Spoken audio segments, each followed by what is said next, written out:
مستفید ہونے کا شرف عطا فرمایا، اس پر ہم اللہ کا جتنا بھی شکر ادا کرے کم ہے۔ یاد رکھیں کہ دنیا تعمیر و تخریب کا نام ہے، متضاد چیزوں کا نام ہے۔ دنیا کے اندر غمی بھی ہے، خوشی بھی ہے، دکھ بھی ہے، سکھ بھی ہے، دن بھی ہے، رات بھی ہے، اندھیرا بھی ہے، روشنی بھی ہے، امیری بھی ہے، غریبی بھی ہے، پریشانی بھی ہے، خوشی بھی ہے، بڑھاپا بھی ہے، جوانی بھی ہے، بناؤ سنگار بھی ہے، ٹوٹ پھوٹ بھی ہے۔ ساری چیزوں کے مجموعے کا نام یہ دنیا ہے۔ میں اکثر کہا کرتا ہوں کہ ٹینشن نہیں لینی چاہیے۔ کیوں؟ دنیا نام ہی اسی چیز کا ہے۔ 24 گھنٹے کی زندگی میں بہت سی چیزیں ہم دیکھتے ہیں ٹوٹ جاتی ہیں، پھوٹ جاتی ہیں۔ بہت سی چیزیں ہم دیکھتے ہیں کہ جڑ جاتی ہیں۔ بہت جگہوں پر ہم دیکھتے ہیں کہ چیزوں کو توڑا جا رہا ہوتا ہے، اور بہت جگہ پر ہم دیکھتے ہیں کہ چیزوں کو جوڑا جا رہا ہوتا ہے۔ تو دنیا کے اندر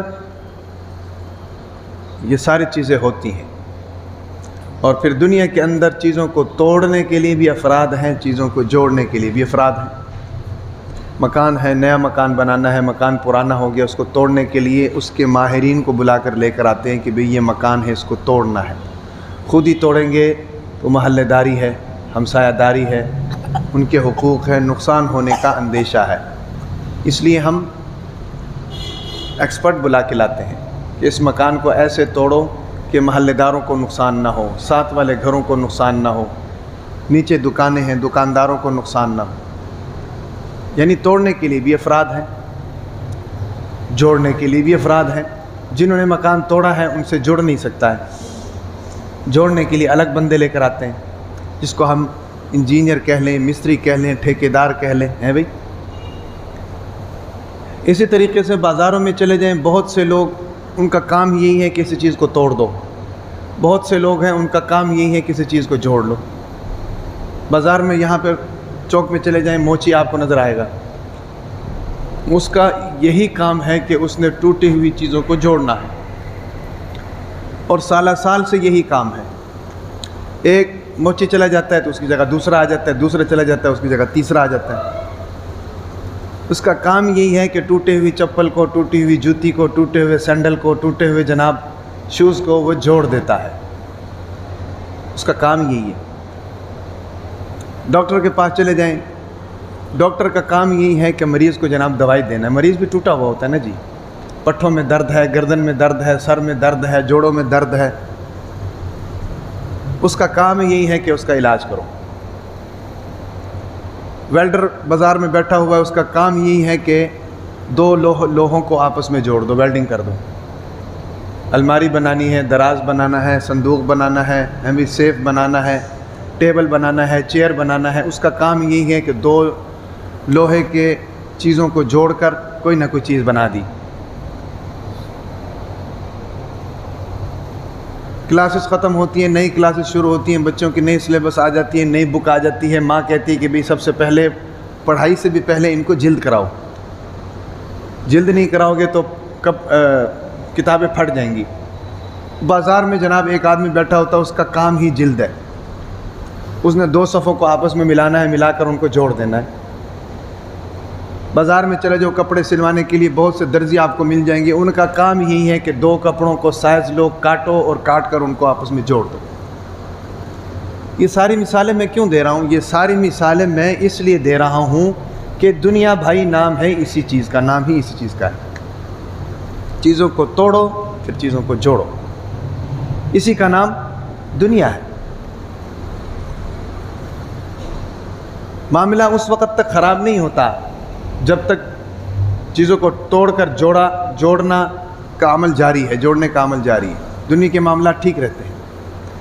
چیزوں کو توڑنے کے بعد جب نہ جوڑا جائے معاملہ تب خراب ہوتا ہے۔ پنکھا خراب ہو گیا، اس کو صحیح نہیں کرایا، خراب ہو گیا تو کوئی مسئلہ نہیں، صحیح کرا لیں گے، صحیح نہیں کرایا تب معاملہ خراب ہو گیا۔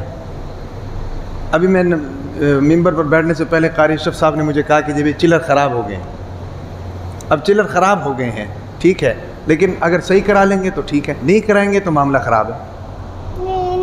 نیند آ رہی، جانا ہے گھر جانا ہے، جاؤ لے جاؤ جی، نیند آ رہی اس کو۔ میری بات آپ کی سمجھ میں آ رہی ہے جی؟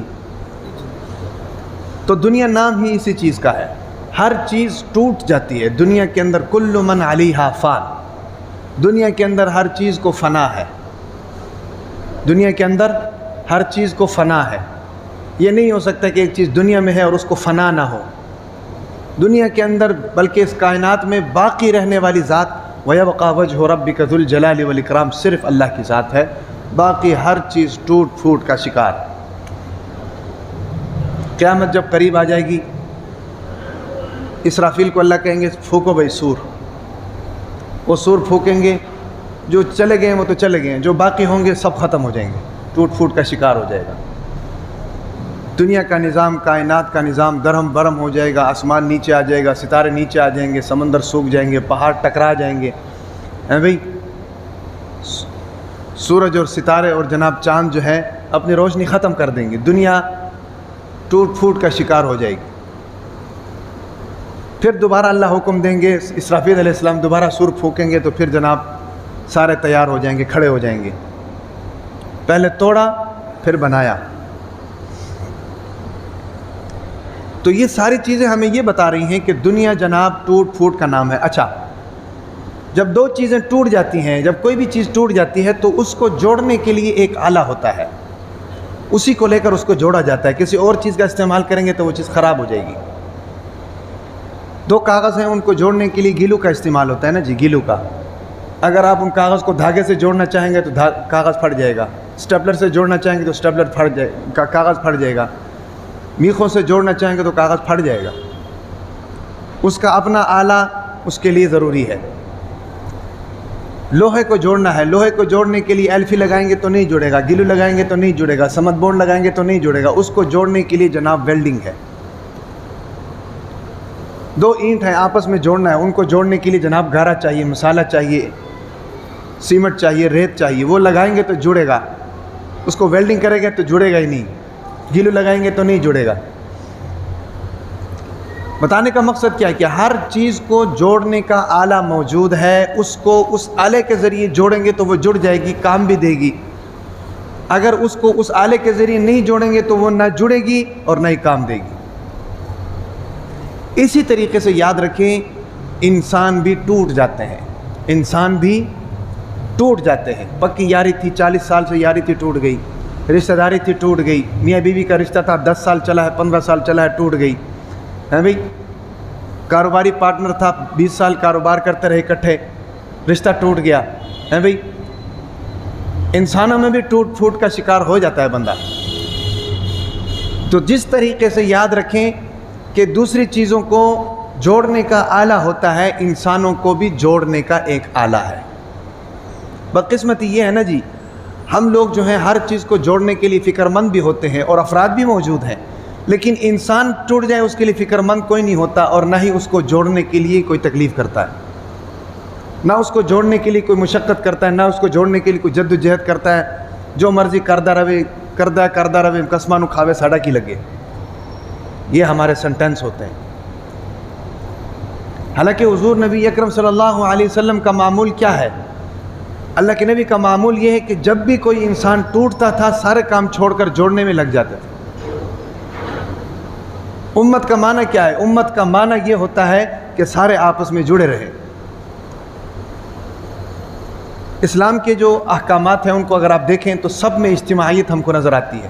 ابھی قربانی آ رہی ہے، قربانی میں دیکھ لو، نماز 5 وقت پڑھتے ہیں، نماز میں دیکھ لو جماعت کی نماز کی فضیلت ہے کہ نہیں۔ حج کے موقع پر دیکھ لو، سب کے سفید لباس ہیں جناب، سب ایک ہی کام کر رہے ہیں۔ عمرہ کے اندر دیکھ لو، سب کے سفید لباس ہیں، سب ایک ہی کام کر رہے ہیں۔ تو اسلام کے جو احکامات ہیں اس کے اندر اجتماعیت کا حکم ہے، اور جو چیز جڑ کر رہتی ہے نا جی، اس کو کوئی نقصان نہیں پہنچا سکتا۔ آج امت مسلمہ تتر بتر ہے، تبھی تو نقصان ہو رہا ہے۔ امت مسلمہ ایک صف پر آ جائے، بھئی ایک رسی کو پکڑ لے تو دنیا کی کوئی طاقت اس کو نہیں ہلا سکتی۔ آج جو ہم لوگ تتر بتر ہو رہے ہیں، اس کی وجہ یہی ہے کہ جس جوڑ کا حکم دیا گیا تھا اس جوڑ کو ہم نے چھوڑ دیا۔ میری آواز آپ کو صحیح آ رہی ہے جی؟ تیز تو نہیں ہے؟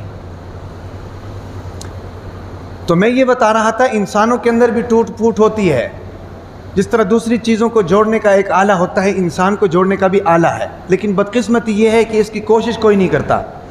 ہر چیز کو جو اب گرمیاں ہیں، پنکھا خراب ہو جائے ذرا، یو پی ایس خراب ہو جائے ذرا، کیسے لے کر بھاگتے ہیں موڈے کے اوپر رکھ کر۔ اے سی کی جناب گیس ختم ہو جائے ذرا، کیسے الیکٹریشین کے پیچھے لگ جاتے ہیں، اے سی والے کے پیچھے۔ ہوتا ہے کہ نہیں اس طرح؟ فٹافٹ اس کو صحیح کراتے ہیں۔ انسان خراب ہو جائے اس کو صحیح کس نے کرنا بھائی؟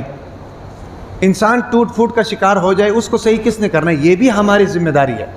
اور ہمیں اللہ تعالیٰ نے قرآن مجید میں یہ فرمایا کہ تم سب سے بہترین امت ہو۔ دیکھو نا جی، پیچھے کتنی امتیں گزری ہیں، موسیٰ علیہ السلام کی امت، عیسیٰ علیہ السلام کی امت، نوح علیہ السلام کی امت ہے بھی، ہارون علیہ السلام کی امت، داؤد علیہ السلام کی امت، ابراہیم علیہ السلام کی امت، 1,24,000 کم و پیش انبیاء کرام آئے ہیں، سب کی امتیں تھی کہ نہیں؟ لیکن ہم کو کیا کہا اللہ تعالیٰ نے؟ کنتم خیر امتن، تم سب سے بہترین امت ہو۔ پیچھے جتنی بھی امتیں گزر کر گئی ہیں، سب سے بہترین امت تم ہو۔ لوجک کیا ہے؟ کیوں کہا ہے؟ اخرجت للناس، کیونکہ تم لوگوں کے لیے نکالے گئے ہو۔ تأمرون بالمعروف، لوگوں کو اچھائی کا حکم دیتے ہو، وتنہون عن المنکر، لوگوں کو برائی سے بچاتے ہو۔ یعنی اس کا خلاصہ اور لب لباب کیا ہوا؟ خلاصہ اور لب لباب یہ ہے کہ لوگوں کو جوڑتے ہو۔ اس جوڑ کی بیس کے اوپر اللہ تعالیٰ نے ہمیں سب سے بہترین امت کہا ہے۔ اور آج ہمارا حال دیکھ لو، کوئی لڑتا ہے لڑ جائے، مرتا ہے مر جائے، ٹوٹتا ہے ٹوٹ جائے، ناراض ہوتا ہے ہونے دو، جاتا ہے جانے دو، روتا ہے رونے دو جناب، ہنستا ہے ہنسنے دو، وجتا ہے وجنے دو، جو مرضی کو کرتا ہے کرنے دو، ہمیں سے کوئی سروکار نہیں ہے۔ یہ غلط ہے۔ ہمیں چاہیے کہ اگر میں باپ ہوں، اولاد کے اندر اتفاق رکھوں، اتحاد رکھوں، شوہر ہوں، بیوی کے ساتھ اتفاق رکھوں، اور اسی طریقے سے ماں باپ کی حیثیت سے ہوں تو اولاد کو جناب ایک مٹھی کے نیچے رکھوں، سرپرست ہوں تو ماتحتوں کو جناب اتحاد اور اتفاق کے اندر مضبوطی سے لگائے رکھوں۔ جس کیٹیگری میں بھی میں ہوں، مجھے یہ چاہیے کہ میں اپنے ماتحتوں کے ساتھ ایسا سلوک رکھوں کہ وہ اتحاد اور اتفاق کے ساتھ رہے۔ تو میں بتا رہا تھا کہ انسانوں کو جوڑنے کا بھی ایک آلہ ہے، جس سے انسان جڑ جاتے ہیں، یاد رکھیں انسانوں کے ٹوٹنے میں اور دوسری چیزوں کے ٹوٹنے میں فرق ہوتا ہے۔ دیکھیں یہ پنکھا اگر خراب ہو جاتا ہے، اس پنکھے سے دوسرے پنکھے کو نقصان نہیں ہے۔ 4 اے سی لگے ہوئے، ایک اے سی خراب ہو جاتا ہے، یعنی ٹوٹ پھوٹ کا شکار ہو جاتا ہے، باقی تینوں اے سی کو نقصان نہیں دے گا۔ یہ چلر خراب ہو گئے ہیں، اتنے پنکھے لگے ہوئے ہیں، کسی کو نقصان نہیں ہو رہا۔ لیکن انسانوں کا ٹوٹنا ایسا ہوتا ہے کہ انسان کے اندر جب ٹوٹ پھوٹ ہوتی ہے نا تو اس ٹوٹ پھوٹ کا اثر سب کے اوپر ہوتا ہے۔ ایک انسان پاگل ہو جائے نا جی، اس کا اثر سب پر جاتا ہے۔ ٹوٹ پھوٹ کا شکار ہو گیا نا، جس طرح تازہ مثال لے لو ڈونلڈ ٹرمپ۔ ایک بندہ ٹوٹ پھوٹ کا شکار ہوا، اس کا نقصان جناب پورے مڈل ایسٹ کو ہوا، پورے ایران کو ہوا، بلکہ پوری دنیا تک اس کے اثرات گئے۔ یہ ہوتا ہے انسان کے ٹوٹنے اور پھوٹنے کا نقصان۔ تو اس لیے اس خلا کو جلدی پر کرنا چاہیے، اس زخم کے اوپر جلدی مرہم رکھنا چاہیے تاکہ یہ ٹوٹ پھوٹ سے بچ جائے۔ کیوں؟ کیونکہ آج اس کے ساتھ ٹوٹ پھوٹ کا معاملہ ہوا ہے، کل میرے ساتھ ہوگا۔ اس کو اگر نقصان ہوا ہے تو اس کا نقصان میرے تک پہنچے گا۔ اس لیے اسلام نے سب سے پہلا حکم یہ دیا ہے کہ بھائی عبادت بعد میں کرو، پہلے لوگوں کو جوڑو۔ حضور نبی اکرم صلی اللہ علیہ وسلم مدینے کے اندر سارے زندگی رہے، کبھی ایسا نہیں ہوا جماعت کی نماز چھوڑی ہو۔ صحابہ انتظار کرتے تھے کہ اللہ کے نبی تشریف لائیں گے تو جماعت کرائیں گے، لیکن ایک مرتبہ ایسا ہوا کہ اللہ کے نبی مدینے میں ہی تھے لیکن جماعت کی نماز چھوڑ دی۔ عبد الرحمن بن عوف غالباً رضی اللہ تعالیٰ عنہ کو کہا کہ بھی جا کر نماز پڑھو۔ وجہ کیا بنی؟ وجہ یہ بنی کہ 2 قبیلوں میں آپس میں لڑائی ہو گئی۔ اللہ کے نبی نے جماعت کی نماز چھوڑ دی، سب سے پہلے ان کی صلح کرائی۔ کیوں؟ پتہ تھا کہ یہ 2 بندوں کی لڑائی ہے، کل یہ 2 نسلوں کی لڑائی ہوگی، پرسوں یہ 2 قبیلوں کی لڑائی ہوگی، چوتھ یہ 2 ملکوں کی لڑائی ہوگی، اس کے بعد یہ لڑائی پوری دنیا میں پھیلے گی۔ اس ٹوٹ پھوٹنے کے اثرات کو حضور نبی اکرم صلی اللہ علیہ وسلم سمجھتے تھے۔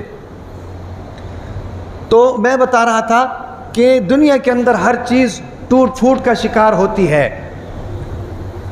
اسی طریقے سے انسان بھی ٹوٹ پھوٹ کا شکار ہوتے ہیں. جس طرح دنیا کے اندر ٹوٹی ہوئی چیزوں کو ہم اس کا مسالہ لگا کر جوڑ دیتے ہیں, ٹوٹے ہوئے انسانوں کا مسالہ کیا ہے؟ یاد رکھیں, ٹوٹے ہوئے انسانوں کا مسالہ اسلام ہے. کیا ہے؟ اسلام ہے. اسلامی تعلیمات پر عمل کریں تو ٹوٹے ہوئے انسان آپس میں جڑ جاتے ہیں. اسلام کی بہت سے تقاضے ہیں جوڑنے کے لیے, امت کو جوڑنے کے لیے اسلام کے بہت سی تعلیمات ہیں. ان میں سے یاد رکھیں ایک تعلیم ہے نکاح. کیا ہے؟ نکاح. دو لوگوں کو آپس میں جوڑ دیا, دو فیملیوں کو آپس میں جوڑ دیا, دو خاندانوں کو آپس میں جوڑ دیا, دو نسلوں کو آپس میں جوڑ دیا.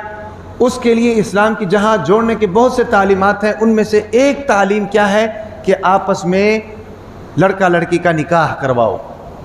ٹھیک ہے کہ نہیں؟ کیا کراؤ؟ نکاح کراؤ. یہ دو لوگوں کو جوڑنے کا مسالہ ہے. ظاہر بات ہے نکاح کی بنیاد پر اولاد آگے آتی ہے, اس اولاد کی بنیاد پر آگے پھر ایک اور نسل تیار ہوتی ہے, اس نسل کی بنیاد پر جناب پورا ایک معاشرہ وجود میں آتا ہے. آج یہ جو دنیا آباد ہیں, ہم کس کی اولاد ہیں بھائی؟ آدم علیہ السلام کی اولاد.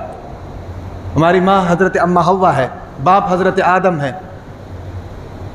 ان کے اس رشتے کا نتیجہ ہے کہ آج پوری دنیا کیا ہو گئی؟ آباد ہو گئی. تو یہ اسلامی تعلیمات ہیں. ٹھیک ہے نا جی؟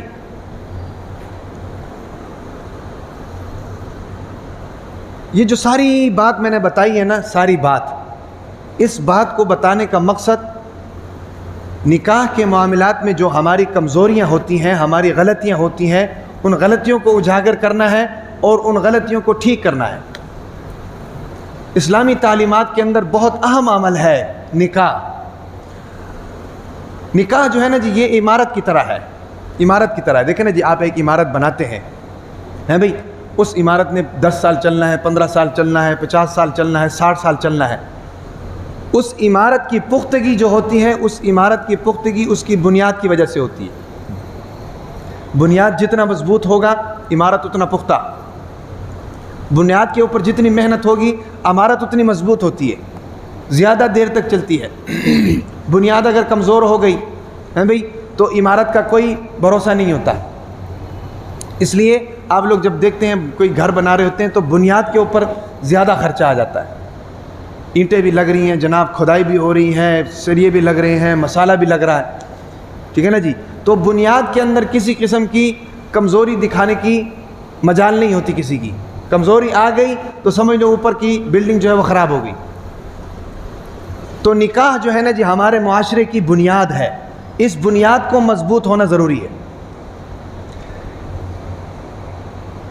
اس کے اندر اگر کوئی چیز آ گئی بھئی, جس طرح کباب میں ہڈی ہو جاتی ہے نا جی, اس کے اندر اگر کوئی چیز آ گئی, کسی چیز کی آمیزش ہو گئی, تو یہ نکاح جیسا مقدس عمل جو ہے یہ کمزور ہو جاتا ہے. اس کی عمارت کمزور ہو. دیکھیں نا جی, آپ عمارت بناتے ہیں, مختلف قسم کے مستری ہوتے ہیں. بعض مستری ایسے ہوتے ہیں 3 بوریاں ریت کی ڈالتے ہیں, 1 بوری سیمنٹ کی ڈالتے ہیں بھئی, اس کا اثر کچھ اور ہوتا ہے.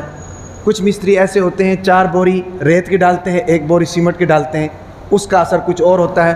کچھ مستری ایسے ہوتے ہیں کہ جناب جن کو اس چیز کی سمجھ نہیں ہوتی, وہ 5-6 بوریاں جناب ریت کی ڈال دیتے ہیں, 1 بوری سیمنٹ کی ڈال دیتے ہیں, اور جب مکان تیار ہو جاتا ہے, شٹرنگ ہو جاتی ہے, شٹرنگ کھولتے ساتھ ہی وہ جناب چھت نیچے آ جاتی ہے. کیوں؟ سیمنٹ کی مقدار کم ہے, بنیاد صحیح نہیں ڈالی ہے. ٹھیک ہے نا جی؟ اس کے اندر کسی اور چیز کی آمیزش زیادہ ہو گئی ہے. تو آج ہمارے نکاح کی یہ جو عمارت ہے نا جی, اس کے پختہ نہ ہونے کی وجہ یہ ہے کہ ہمارے نکاح کے اندر بہت سی چیزیں شامل ہو گئی ہیں. دیکھیں نا جی, ہندوؤں کے طریقے شامل ہیں, عیسائیوں کے طریقے شامل ہیں, یہودیوں کے طریقے شامل ہیں, جبکہ نکاح جو ہے اسلامی تعلیمات ہے. نکاح جو ہے یہ اسلام کا عمل ہے. جب اسلام کے ایک پاکیزہ عمل کے اندر آپ کسی اور چیز کو ایڈ کر دیں گے تو اس کی پختگی کہاں رہ جاتی ہے بھائی؟ سمجھ آ رہی کہ نہیں؟ تو اس عمارت کو پختہ بنانے کی ضرورت ہے. جب یہ عمارت پختہ ہوگی تو ایک تو یہ عمارت پائیدار بھی ہوگی, زیادہ دیر تک چلے گی. دوسرا یہ ہے کہ اس کے نتیجے میں جو نسل آگے آئے گی نا جی, وہ نسل مضبوط ہوگی. اس لیے اس عمارت کا پختہ ہونا یہ ضروری ہے. نکاح کرنے کی وجہ کیا ہے؟ نکاح کرنے کی وجہ یاد رکھیں, اللہ تعالیٰ نے انسان کے اندر بہت سی فطری چیزیں رکھی ہوئی ہیں. ٹھیک ہے نا جی. ان فطری چیزوں میں ایک چیز ہے جس کا نام ہے شہوت. کیا نام ہے؟ شہوت. اس شہوت کو پورا ترک کرنے کا لیگل طریقہ، قانونی طریقہ، شرعی طریقہ یا شرعی راستہ اللہ نے رکھا ہوا ہے نکاح. ظاہر بات ہے ایک فنکشن اللہ نے انسان کے اندر رکھا ہوا ہے نا جی. اب اس فنکشن کو یوٹیلائز کرنے کا ایک جائز اور شرعی طریقہ اللہ تعالیٰ نے دیا ہے. اس لیے اللہ تعالیٰ نے نکاح کا حکم دیا ہے. اور ماہر نفسیات پتہ کیا کہتے ہیں؟ ماہر نفسیات جو ہے نا جی، انہوں نے نفس کی درجہ بندی کی ہے، انسان کے نفس کی درجہ بندی کی ہے. انہوں نے کہا کہ سب سے پہلی چیز جو ہے نا جی انسان کے اندر جو پہلے نمبر پر چیز آتی ہے وہ ہے شہوت. کیا آتی ہے؟ شہوت. دوسرے نمبر پر جو چیز آتی ہے وہ ہے نیند. تیسرے نمبر پر جو چیز آتی ہے وہ ہوتا ہے کھانا. چوتھے نمبر پر جو چیز انسان کے اندر سب سے اہم ہے وہ پینا ہے. سب سے اہم چیز جس کو سب سے اوپر رکھا ہے وہ شہوت ہے. انسان کی شہوت اگر اس کے قابو سے باہر ہے نا جی، اس کو نہ کھانے کا مسئلہ ہے، نہ پینے کا مسئلہ ہے، نہ نیند کا مسئلہ ہے. سمجھ آ رہی کہ نہیں؟ وہ کسی نہ کسی طریقے سے اس شہوت کو پورا کرتا ہے، چاہے صحیح طریقے سے ہو چاہے غلط طریقے سے ہو. اور اگر غلط طریقے سے پورا کرے گا تو اس کا نقصان پورے معاشرے کو ہو سکتا ہے. اس لیے ماہر نفسیات نے شہوت کو سب سے اوپر رکھا ہے. یعنی انسان کی ضروریات میں شہوت کا درجہ سب سے اوپر ہے کہ سب سے پہلے اس کے لیے کو بندوبست کیا جائے، سب سے پہلے اس کے اوپر کنٹرول کیا جائے، سب سے پہلے اس کو یوٹیلائز کرنے کا کوئی لیگل اور قانونی اور شرعی طریقہ جو ہے اس کو استعمال کیا جائے. کھانا ہو سکتا ہے، برداشت ہو سکتا ہے، پینے کے معاملات برداشت ہو سکتے ہیں، نیند کے معاملات برداشت ہو سکتے ہیں. یہ ایک ایسی قوت ہے کہ یہ برداشت نہیں ہو سکتی، انسان آپے سے باہر ہو جاتا ہے. تو شہوت جو ہے نا جی یہ ضروری چیز ہے، ضروریات میں داخل ہے، فطرت میں اللہ نے اس کو رکھا ہے اور اس کو یوٹیلائز کرنے کا ایک جائز طریقہ رکھا ہے. اس طریقے کو کہتے ہیں نکاح. تو ہمارے نکاح کرنے کے اندر، ہمارے معاشرے کے اندر جو شادی بیاہ ہیں ان میں کچھ غلطیاں ہوتی ہیں. ان غلطیوں کو دور کرنے کی ضرورت ہے. اگر ہم ان غلطیوں کو دور کر دیں گے تو نکاح کی یہ جو عمارت ہے یہ پختہ ہو جائے گی. کیا ہو جائے گی؟ پختہ ہو جائے گی، طاقتور ہو جائے گی، مضبوط ہو جائے گی. سب سے پہلی چیز نکاح کرنے کے لیے شہوت کو سامنے نہ رکھا جائے، نکاح عبادت سمجھ کر کیا جائے. نکاح کرنے کے لیے شہوت کو مد نظر نہ رکھا جائے، نکاح کرنے کے لیے عبادت کو مد نظر رکھا جائے. اس کو عبادت سمجھ کر کیا جائے. جس کو عبادت سمجھ کر کیا جائے گا نا پھر وہ پختہ ہوگا. دیکھو بھئی ہم نماز پڑھتے ہیں نا، اس کو عبادت سمجھتے ہیں. عبادت سمجھنے کا فائدہ کیا ہوتا ہے؟ ہم نماز میں یہودیوں کا طریقہ نہیں لے کر آتے، نماز میں عیسائیوں کا طریقہ بھی نہیں لے کر آتے، نماز میں ہندوؤں کا طریقہ بھی نہیں لے کر آتے، نماز میں انگریزوں کا طریقہ بھی نہیں لے کر آتے. کیوں بھائی؟ نماز عبادت. جب نکاح کو عبادت سمجھیں گے تو نکاح میں یہودیوں کا طریقہ بھی نہیں لے کر آئیں گے، عیسائیوں کا بھی لے کر نہیں آئیں گے، ہندوؤں کا بھی لے کر نہیں آئیں گے، کسی اور کا طریقہ بھی لے کر نہیں آئیں گے. اس کو عبادت سمجھ کر کریں گے. انبیاء کرام 1,24,000 کم و پیش انبیاء کرام اس دنیا میں آئے. ہر پیغمبر نے نکاح کیا، ہر پیغمبر نے نکاح کیا. یہ اتنی بڑی عبادت ہے. آج ہمارے نکاح کی یہ جو عمارت کمزور نظر آتی ہے نا جی، اس کی کمزوری کی ایک وجہ یہ ہے کہ اس کے بنیاد کو ہم نے ٹھیک نہیں رکھا. نکاح کرنے کے لیے شہوت کو مد نظر رکھا ہے، عبادت کو مد نظر نہیں رکھا.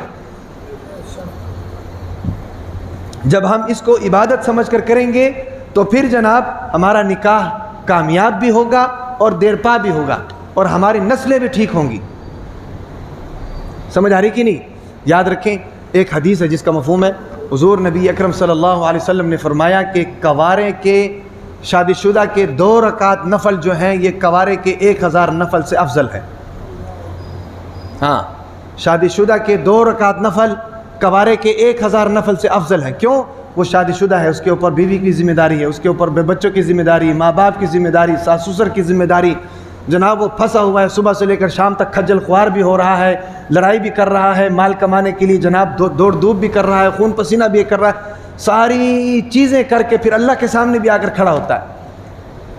دوسری طرف تو کوارا، اس کو کوئی ٹینشن ہی نہیں، نہ کمائی کی ٹینشن، نہ ماں باپ کی ٹینشن، نہ بیوی بچوں کی ٹینشن. جناب مشٹنڈا ہے، جناب جب چاہے سو جائے، جب چاہے اڑ جائے، جب چاہے نہائے، جب چاہے کپڑے چینج کرے، کپڑے اس کو تیار ملتے ہیں، اس کو کوئی ٹینشن ہی نہیں ہے بھائی. ظاہر بات ہے وہ جب نفل پڑھے گا تو ریلیکس ہو کر ہی پڑھے گا، چاہے 1 یا 2 ہزار پڑھ لے، اس کو کوئی ٹینشن نہیں ہے. یہ جو شادی شدہ ہے اس کو ٹینشن ہے، نفل پڑھ رہا ہے لیکن دماغ اس کا گھر میں ہے، فلانے بچے نے یہ خواہش کی ہے، فلانے بچے نے یہ خواہش کی ہے، بیٹی کے لیے یہ لے کر آنا ہے، بیوی نے جناب یہ فرمائش کی ہے، اس کو پورا کرنا ہے، ماں باپ کے لیے یہ دوائیاں لے کر آنی ہے. اس کے جناب ذہن میں ٹینشن سوار ہے. ان ٹینشنز کو بھی وہ فیس کر رہا ہے اور اللہ تعالیٰ کے سامنے سجدہ ریز بھی ہو رہا ہے. تو اللہ کے نبی نے فرمایا کہ اس کے 2 رکعت نفل اس کوارے کے 1000 نفل سے افضل. آخر یہ کیوں کہا؟ سوال یہ پیدا ہوتا ہے یہ کیوں کہا ہے؟ یہ اس لیے کہا ہے کہ یہ نکاح ایک عبادت ہے. یہ نکاح ایک عبادت ہے، اس کو عبادت سمجھ کر کرو. اپنے بچوں کا نکاح کرانا ہے نا، ان کو سب سے پہلے سمجھاؤ کہ یہ 1,24,000 کم و بیش انبیاء کرام کی سنت ہے. سب انبیاء کرام نے نکاح کیا ہے، سب صحابہ کرام نے نکاح کیا ہے، سب تابعین نے نکاح کیا ہے.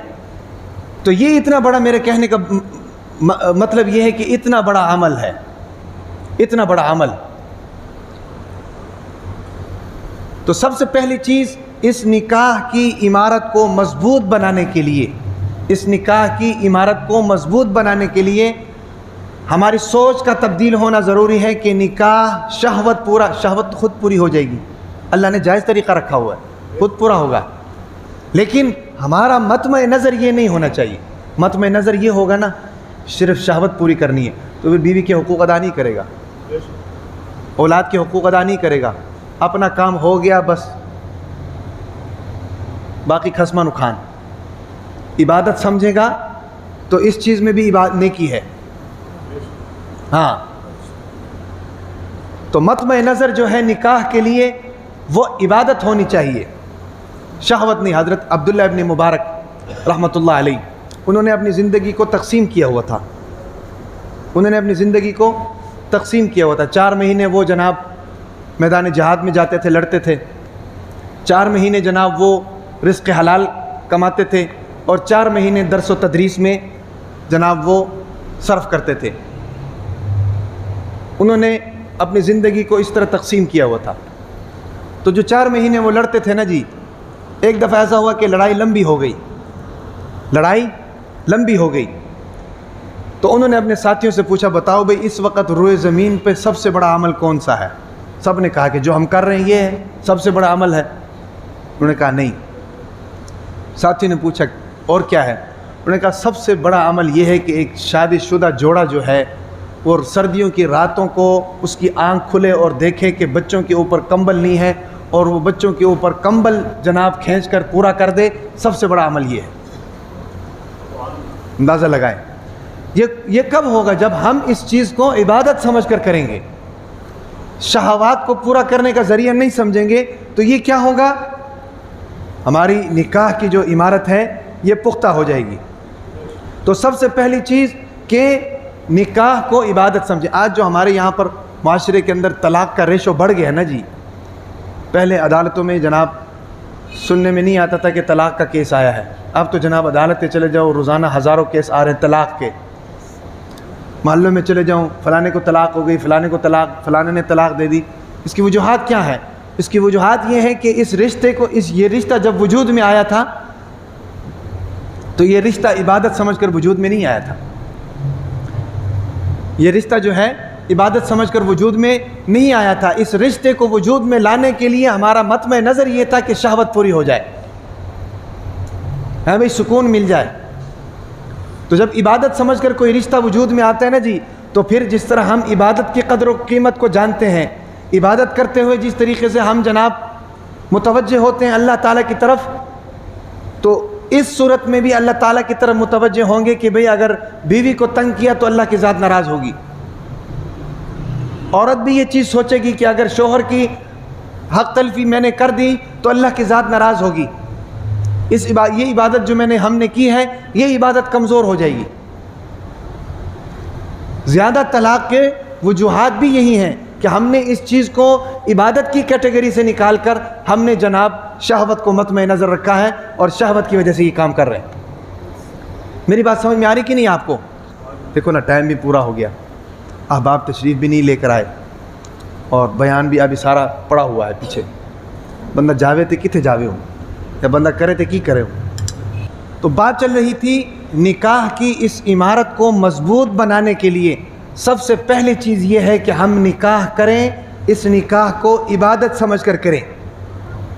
جب عبادت سمجھ کر کریں گے تو یہ نکاح کا عمل مضبوط ہوگا. سمجھ آ رہی؟ دوسری چیز، نکاح کی اس عمارت کو پختہ بنانے کے لیے نکاح کو بھائی آسان بناؤ. نکاح کو آسان بناؤ. آج ہمارے معاشرے میں سب سے مشکل کام جو ہے نا جی وہ یہ نکاح.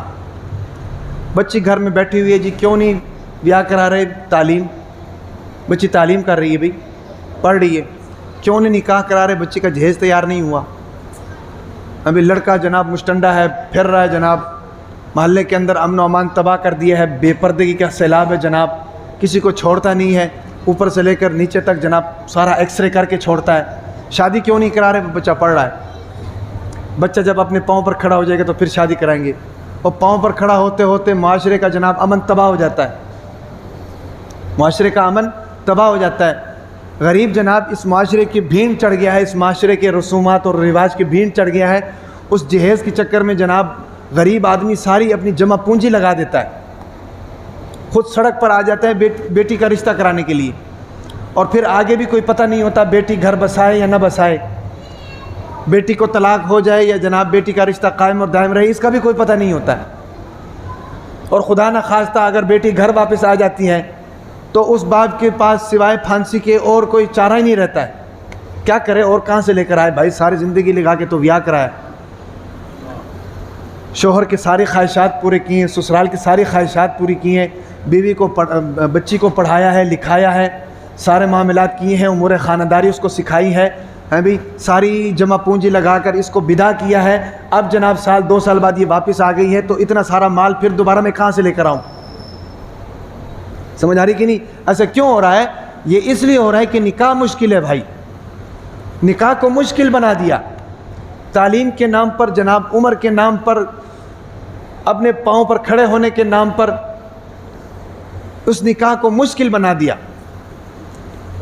تو اگر اس نکاح کی عمارت کو مضبوط کرنا ہے تو اس کے لیے ضروری یہ ہے کہ بھائی نکاح کو آسان بناؤ. آسان.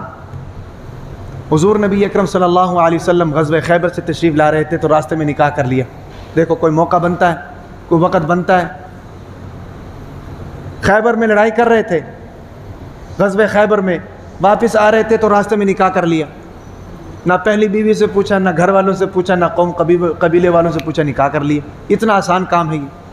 حضرت صفیہ سے رضی اللہ تعالی عنہ عمرہ کرنے کے لیے گئے، وہاں پر گئے تو حضرت میمونہ رضی اللہ تعالی عنہ سے نکاح کر لیا. اتنا آسان کام ہے یہ. نکاح کو آسان بنانے کا فائدہ کیا ہے؟ سب سے پہلے فائدہ سمجھو نا. فائدہ ایک تو یہ ہے کہ ہم جو ایک ایک نکاح کر کے بیٹھے ہوئے نا جی، ہمارے لیے راستے آسان ہو جائیں گے. نکاح آسان ہے نا بھائی. فوراً جناب اقبال صاحب 4 نکاح کر کے آ جائیں گے. 2 تو ان کے ہو گئے ہیں، لیکن ابھی فی الحال 1 جناب چل رہا ہے. 3 اور ان کے پاس آپشن ہے. سب سے پہلے اقبال صاحب نکاح کرا کے بیٹھ جائیں گے. یہ جتنے بھی ایک ایک نکاح کے ترسائے ہوئے یہاں مجھے نظر آ رہے ہیں، سب کے 2 بیاہ ہو جائیں گے. نکاح آسان ہونے کا ایک فائدہ یہ ہے کہ یہ جو زنا ہمیں نظر آ رہا ہے نا جی، زنا ختم ہو جائے گا. ظاہر بات ہے بھائی، ایک اگر بندہ اپنی اولاد کا نکاح نہیں کر رہا ہے، تعلیم کے نام پر نکاح نہیں کر رہا ہے، جہیز کے نام پر نکاح نہیں کر رہا ہے، تو اس کے اندر یہ جو شہوت کا عنصر اللہ نے رکھا ہوا ہے، فطری تقاضا اللہ نے رکھا ہوا ہے، اس تقاضے کو بھی تو کہیں سے پورا کرنا ہے کہ نہیں بھائی؟ کدھر جائے بندہ، کتنے ٹکرا مارے؟ اس کے لیے پھر ظاہر بات ہے ناجائز راستے پہ جائے گا، کیونکہ ناجائز راستے آسان ہیں بھائی. ناجائز راستوں میں جائے گا. جائز راستہ تو آپ نے بند کیا ہوا ہے، اس کو کرنے نہیں دے رہے بیچارے کو. میری بات سمجھ میں آ رہی کہ نہیں؟ تو نکاح جب آسان ہوگا نا جی، یہ منڈے کھنڈے ہمیں نظر نہیں آئیں گے. سب شادی شدہ ہوں گے، ذمہ دار ہوں گے. ہاں، سب ذمہ دار ہوں گے. یہ جو مسکراتے ہوئے بیٹھے ہوئے نا یہاں پر مسکرا رہے ہیں، ان کا مسکرانا ختم ہو جائے گا. سب کے اوپر جناب ذمہ داری کا بوجھ آ جائے گا. ہاں، اور زنا ختم ہو جائے گا. زنا ظاہر بات ہے، ایک بچی کا آپ نکاح کرتے ہیں بھائی، بچی دوسرے خاندان میں جاتی ہے، دوسرے قبیلے میں جاتی ہے، ایک شوہر کی ماتحتی میں جاتی ہے، تو وہ شوہر جناب اس کی پوری حفاظت کرتا ہے. وہ عورت چار دیواری کے اندر جناب رہتی ہے، شوہر کی پوری نظر اس کے اوپر ہوتی ہے، اس کی تمام تر ضروریات اور خواہشات وہ شوہر پوری کرتا ہے، اس کو باہر جانے کی کیا ضرورت ہے. اسی طریقے سے اگر بچہ بگڑا ہوا ہے بھائی، ماں باپ اس کا پکڑ کے نکاح کر دیتے ہیں، اس کے اوپر بھی ذمہ داری آ جاتی ہے. وہ سارا دن ساری رات جناب ذمہ داری پوری کرنے کے چکر میں لگا رہتا ہے، اس کو باہر جا کر جناب منہ مارنے کی کیا ضرورت پڑتی ہے. اس کو تو جناب سر کھجانے کا ٹائم نہیں ملتا ہے، اس کا ہاتھ کمر پہ نہیں پہنچتا خارج کرنے کے لیے، اس کو باہر جانے کی کیا ضرورت ہے. یہ اس وقت ہوگا جب ہم نکاح کو آسان بنائیں گے.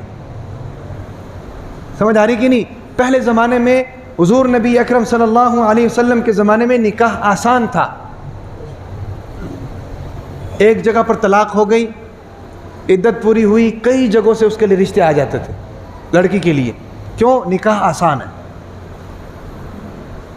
حضرت عبد الرحمن بن عوف رضی اللہ تعالی عنہ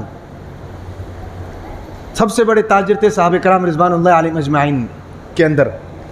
ان کی یہاں پر رنگ لگا ہوا تھا. اللہ کے نبی حضور نبی اکرم صلی اللہ علیہ وسلم نے پوچھا کہ اے عبد الرحمن یہ کیا رنگ لگا ہوا ہے؟ عبد الرحمن نے کہا کہ اے اللہ کے نبی میں نے نکاح کیا ہے، یہ اس کا رنگ ہے. کوئی خوشبو لگاتے تھے اس زمانے میں، اس کا رنگ لگا ہوا تھا. فرمایا کہ اللہ کے نبی میں نے نکاح کیا ہے، یہ اس کا رنگ ہے. اب اندازہ لگا لو، مدینے کا ماحول ہے، عبد الرحمن بن عوف رضی اللہ تعالی عنہ عشرہ مبشرہ میں ہے، جن کو نبی نے جنت کی بشارت دی ہے، عشرہ مبشرہ میں ہیں. انہوں نے نکاح کیا ہے اور اللہ کے نبی کو بلایا تک نہیں، اور پھر اللہ کے نبی نے برا بھی محسوس نہیں کیا، بلکہ یہ کہہ دیا کہ یار بہت اچھی بات ہوگی، اب ولیمہ کر دو. کیوں برا محسوس نہیں کیے یا کیوں اللہ کے نبی کو نہیں بلایا؟ اس کی وجہ یہ ہے کہ یہ وہاں اس زمانے میں یہ نکاح جو ہے نا جی بہت آسان عمل تھا، ہلکا پھلکا کام سمجھا جاتا تھا، اور آنن فانن منٹوں سیکنڈوں میں یہ کام سر انجام دیا جاتا تھا. اتنا آسان کام ہے. اور آج جو ہمارے یہاں پر نکاح ہو رہا ہے یہ بھی آسان ہے، بشرطے کہ ہم اس میں سے قیودات کو باہر نکال دیں، اس کو آسان کر دیں. یہی نکاح ہے جو صحابہ کرام رضوان اللہ علیہم اجمعین کیا کرتے تھے. سب سے آسان دیکھو بھائی، پانی، یہ گلاس پانی کا پڑا ہوا ہے بھائی، اس کے اندر کتنی سنتیں ہیں. دائیں ہاتھ سے پینا سنت ہے، 3 سانسوں میں پینا سنت ہے، بیٹھ کر پینا سنت ہے بھی، جو علماء بیان کرتے ہیں. ہر سانس کے بعد الحمدللہ پڑھنا سنت ہے. کتنی سنتیں آ گئی بھائی، آ گئی ہے نا. نکاح اس سے بھی آسان ہے. مزے کی بات سن لو، نکاح اس سے بھی آسان ہے، لیکن کرنا پھر بھی آپ نے نہیں ہے. مجھے پتہ ہے کیوں آپ سارے ڈرتے ہیں، سارے بڈھی سے ڈرتے ہیں، مجھ سمیت.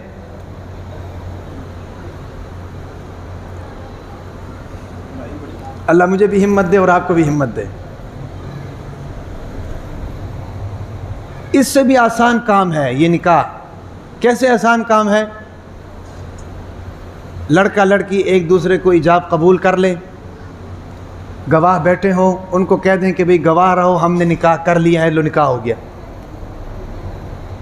ہم تو یہاں جو نکاح کا عمل ہے اس کو بھی تھوڑا سا پیچیدہ کر دیتے ہیں نا، کاغذ کے معاملات کرتے ہیں. چلو وہ قانونی معاملات ہے، وہ تو کرنے چاہیے ہیں بھئی، وہ ایک اس کے بغیر بھی نکاح ہو جاتا ہے.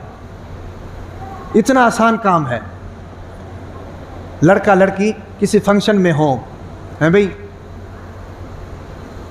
لڑکا کہے کہ میں نکاح کرنا ہے تم سے، لڑکی کہے میں نے قبول کر لیا، یا لڑکی کہے میں نے نکاح کرنا، لڑکا کہے میں نے قبول کر لیا. فنکشن والے لوگوں کو گواہ بنا دے تو نکاح ہو گیا. اتنا آسان کام ہے. سمجھ آ رہی کہ نہیں؟ اور اللہ نے اس کو بنایا آسان ہے بھائی. دیکھو نکاح انسان کی ضروریات میں شامل ہے. جتنی بھی چیزیں ضروریات میں شامل ہوتی ہیں نا، اللہ ان کو آسان کر دیتے ہیں. ہوا کی ہمیں ضرورت ہے کہ نہیں؟ ہر جگہ اویلیبل ہے. پانی کی ہمیں ضرورت ہے کہ نہیں بھائی؟ ہر جگہ اویلیبل ہے. زمین کی ہمیں ضرورت ہے کہ نہیں؟ ہر جگہ اویلیبل ہے. گندم کی ہمیں ضرورت ہے کہ نہیں؟ ہر جگہ اویلیبل ہے. کپڑے کی ہمیں ضرورت ہے کہ نہیں؟ ہر جگہ اویلیبل ہے. تو نکاح کی بھی تو ہمیں ضرورت ہے کہ نہیں بھائی؟ تو اس لیے اللہ نے اس کو آسان بنا دیا. اب اس چیز کو مشکل ہم نے بنایا ہے، اپنے آپ کے اوپر سیاپا ہم نے خود ڈالا ہوا ہے.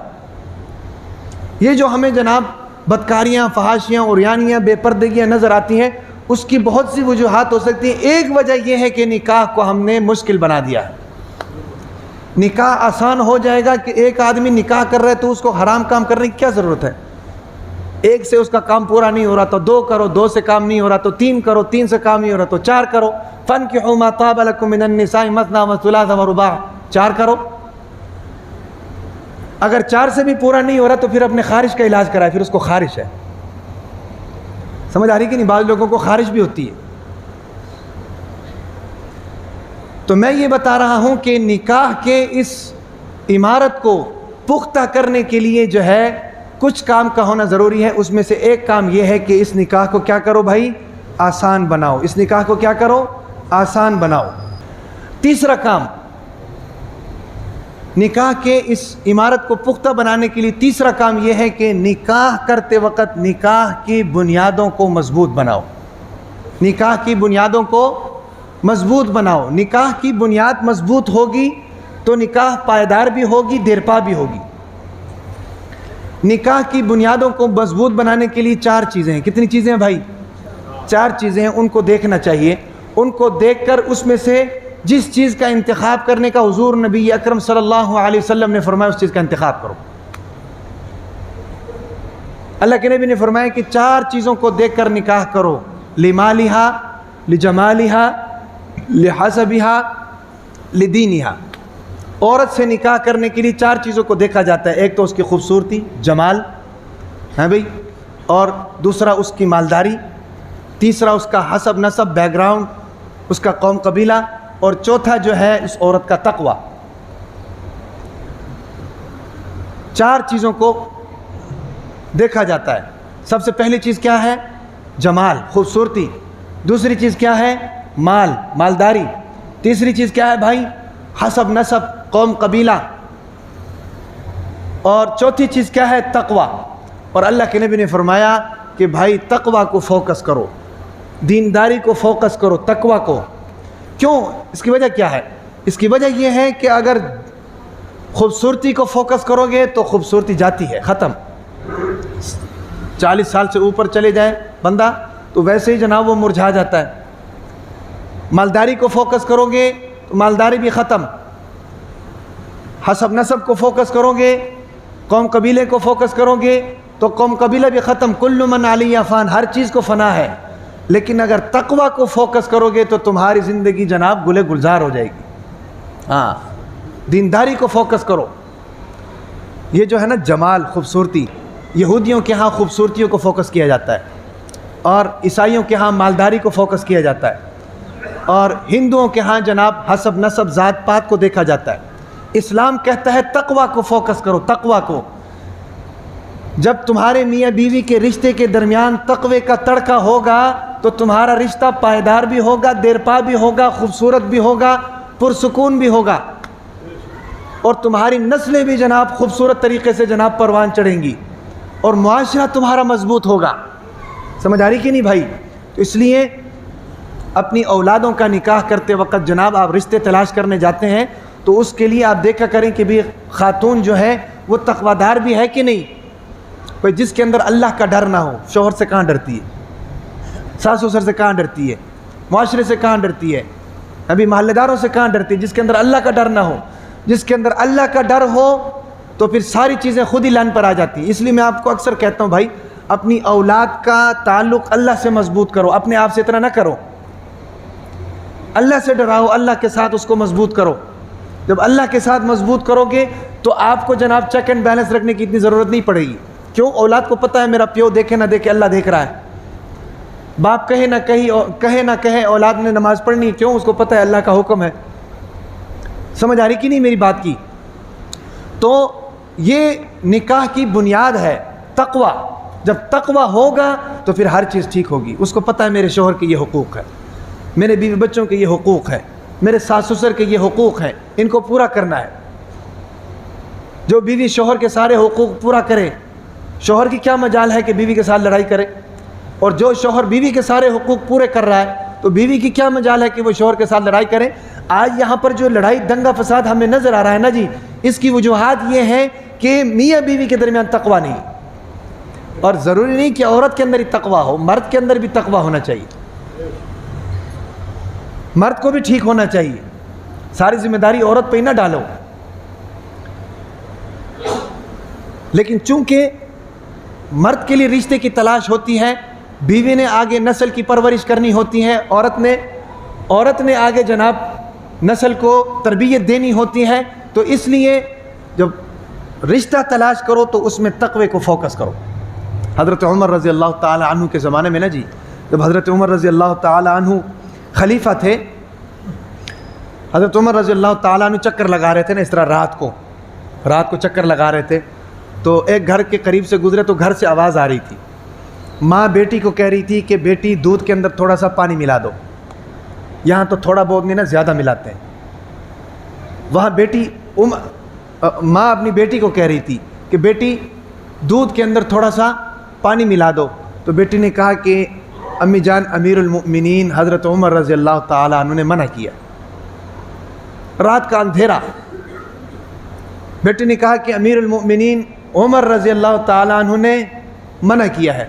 ماں نے کہا عمر کو کیا پتہ ہے، عمر کہاں ہے؟ بیٹی نے کہا کہ اگر عمر کو نہیں پتہ ہے تو اللہ کو تو پتہ ہے کہ نہیں۔ اب یہ بات چیت حضرت عمر رضی اللہ تعالیٰ عنہ سن رہے ہیں۔ عمر رضی اللہ تعالیٰ عنہ نے پتھر اٹھا کر اس دروازے کے اوپر نشان لگا دیا۔ صبح جناب اپنی بیوی کو اور اپنی خادمہ کو اس گھر بھیجا، دونوں کو بلا کر سب سے پہلے تو اس خاتون کو ڈانٹا کہ تم نے یہ بات کیوں کی تھی؟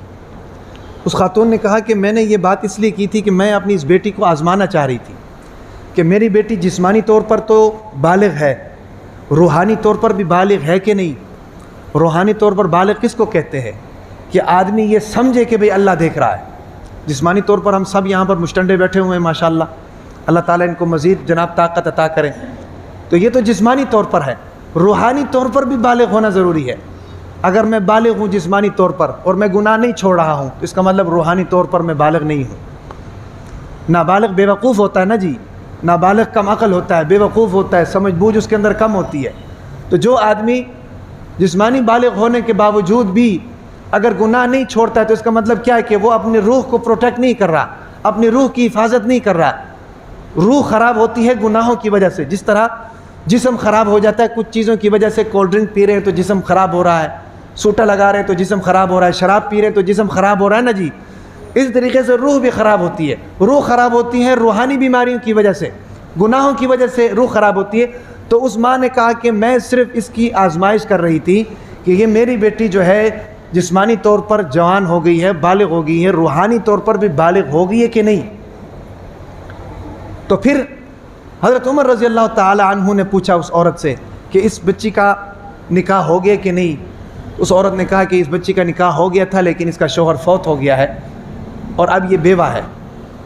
حضرت عمر رضی اللہ تعالی عنہ نے کہا کہ اس کا رشتہ مجھے چاہیے بیٹے کے لیے، میں اپنے بیٹے کے لیے اس کا رشتہ آپ سے مانگتا ہوں۔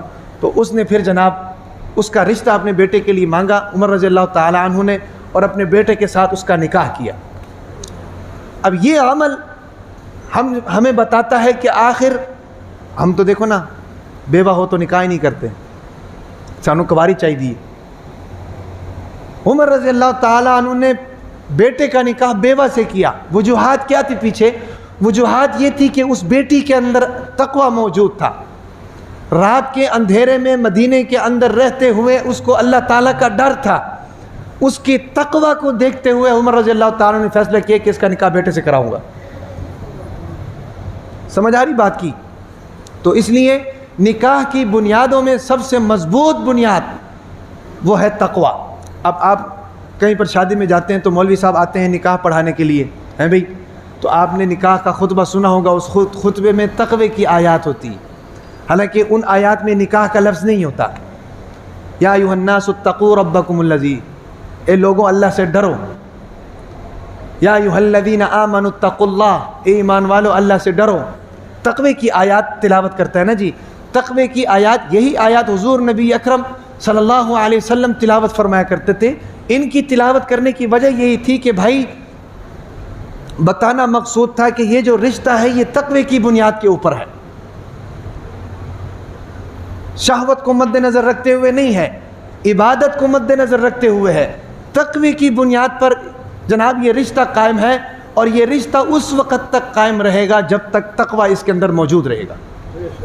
جب اپنی لالچ آ گئی اور اپنی خواہشات آ گئیں اور تقوی نکل گیا تو اس رشتے کی کوئی گارنٹی نہیں. سمجھ آ رہی کہ نہیں؟ تو تیسری چیز یہ ہے کہ بھائی نکاح کرتے وقت نکاح کی بنیاد مضبوط ہونی چاہیے. نکاح کی بنیاد مضبوط ہونی چاہیے، تقوی کے اوپر ہونی چاہیے. اور چوتھی چیز یہ ہے کہ نکاح کرنے سے پہلے حقوق اور فرائض کا علم ہونا چاہیے. حقوق اور فرائض کا علم ہونا چاہیے. حقوق اور فرائض کا علم ہوگا نا تو ہر بندہ اپنے دائرے کے اندر رہے گا. اس کو پتہ ہے کہ یار یہ میری باؤنڈری لائن ہے، اس سے باہر نکلوں گا تو معاملہ خراب ہے. اپنی اولادوں کو بھی اس کے بارے میں بتائیں، تعلیم دیں. بھئی حقوق اور فرائض کا علم ہونا چاہیے. بیوی کے آپ کے ذمہ کیا حقوق ہیں، آپ کے بیوی کے ذمہ کیا فرائض ہیں، آپ کے حقوق بیوی کے ذمہ کیا ہیں، بیوی کے آپ کے ذمہ کیا فرائض ہیں، ان کا علم ہونا چاہیے. ہمارے یہاں پر جناب نکاح کر کے بچی کو لے کر آتے ہیں تو جناب وہ بچی جناب آئی تو شوہر کے لیے ہوتی ہے لیکن خدمت سب کی کر رہی ہوتی ہے، کام سب اس سے لے رہے ہوتے ہیں اور اس کو خاص کر معذرت کے ساتھ پنجاب کے اندر یہ رواج بہت زیادہ ہے. ایک بچی کا نکاح ہوتا ہے، اس سسرال جاتی ہے، سسرال والے جناب اس کو بہو کم سمجھتے ہیں، نوکرانی زیادہ سمجھتے ہیں. اپنی بیٹیاں جناب بیٹھے ہوتے ہیں تکیہ لگا کر، بیٹے بیٹھے ہوتے ہیں تکیہ لگا کر، گھر کی بہو جناب سارا کام کر رہی ہوتی ہے. حالانکہ یہ چیز شریعت نے اس کے اوپر لاگو ہی نہیں کی، اس کے ذمہ واجب ہی نہیں کی. سمجھ آ رہی کہ نہیں؟ ایون کہ شوہر کی بھی یہ خدمت واجب نہیں ہے اس کے اوپر. ہاں، یہ ایسا کیوں ہوتا ہے؟ ایسا اس لیے ہوتا ہے کہ وہ جو لڑکا ہوتا ہے نا جس کا بیاہ کرایا ہوتا ہے وہ بدھو بے وقوف ہوتا ہے، اس کو حقوق اور فرائض کا نہیں پتہ ہوتا. اور جو لڑکی آئی ہوتی ہے اس کو بھی اپنے حقوق اور فرائض کا نہیں پتہ ہوتا، اور جو سسرال والے ہوتے ہیں ان کو بھی نہیں پتہ ہوتا. سارے جناب معاشرے کے رسومات اور رواج کو لے کر چل رہے ہوتے ہیں. معاشرے کے اندر یہ ہو رہا ہے تو میں بھی یہی کر رہا ہوں، اور یہی غلطی ہے اور اسی وجہ سے گھر اجڑتے ہیں.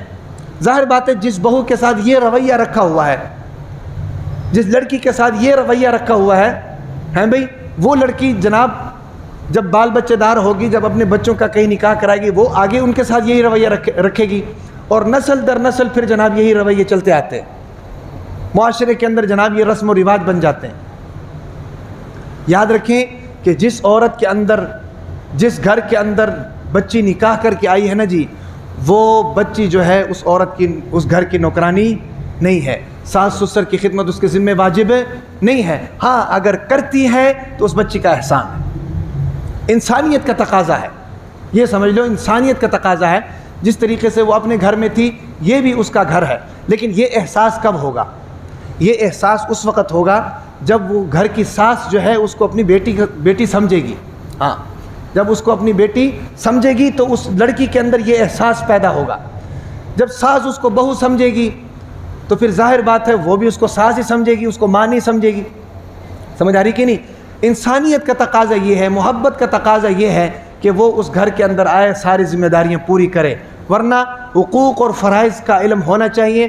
حقوق اور فرائض کا تقاضا یہ ہے کہ وہ جو بچی اس گھر کے اندر آئی ہے وہ اس گھر کی نوکرانی نہیں ہے، وہ اس گھر کی نوکرانی نہیں ہے. ساس سسر کی خدمت اس کے ذمہ واجب نہیں ہے. اگر وہ کرتی ہے تو یہ اس کا ساس سسر کے اوپر احسان ہے. اللہ تبارک و تعالیٰ سے دعا ہے تمام باتوں پر عمل کرنے کی توفیق عطا فرمائے.